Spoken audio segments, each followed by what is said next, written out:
अस्सलाम वालेकुम, आप देख रहे हैं डॉन न्यूज़ और मैं हूं तलहा आलमगीर। हेडलाइंस आपने देखी, यहाँ हम खबर शामिल करेंगे। इस्लामाबाद की मकामी अदालत ने नूर मुकद्दम केस का फैसला महफूज कर लिया है। फैसला 24 फरवरी को सुनाया जाएगा।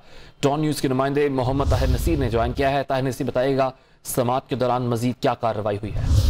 जी देखिए, एडिशनल सेशन जज अतार अबानी ने नूर मुकद्दम को करने वाले मुलजमान जिनमें जाहिर जाकर जाफर है, इफ्तिखार है, जान मोहम्मद है, मादी है, उनकी वालदा अस्मत आदम है और इसमें शॉपिंग पर से जो 6 मुलाजमीन है उनके खिलाफ फैसला महफूज कर लिया है। प्रोसिक्यूटर राना हसन अब्बास ने अदालत में इस्तदा किया कि मुलजमान को ज्यादा से ज्यादा सजा सुनाई है, जबकि जो मुलजमान के वकला थे जिनमें असद जमाल थे, सजाद अहमद भट्टी थे, बिशरतुल्लाह थे, उन्होंने ये मौका अपनाया कि कोई ठोस ऐसा एविडेंस मौजूद नहीं है, क्योंकि पुलिस ने जितनी भी शहादतें कलेक्ट की है उनमें मतजाद है जो गवाहान है और हमारी सलाह है कि मुलजमान को एक्विटल किया जाए, जिनमें मुलजमा अस्मत आदम है और उनके वालिदैन और शॉपी वर्क हैं, जबकि जो प्रोसिक्यूशन है और मदई मुकदमा ने ये अदालत में इस्तदा किया कि मुलजमान को ज्यादा से ज्यादा सजा सुनाई गई। अदालत ने फैसला महफूज कर दिया जो 24 फरवरी को सुनाया जाएगा। फैसला 24 फरवरी को सुनाया जाएगा। बहुत शुक्रिया ताहिर।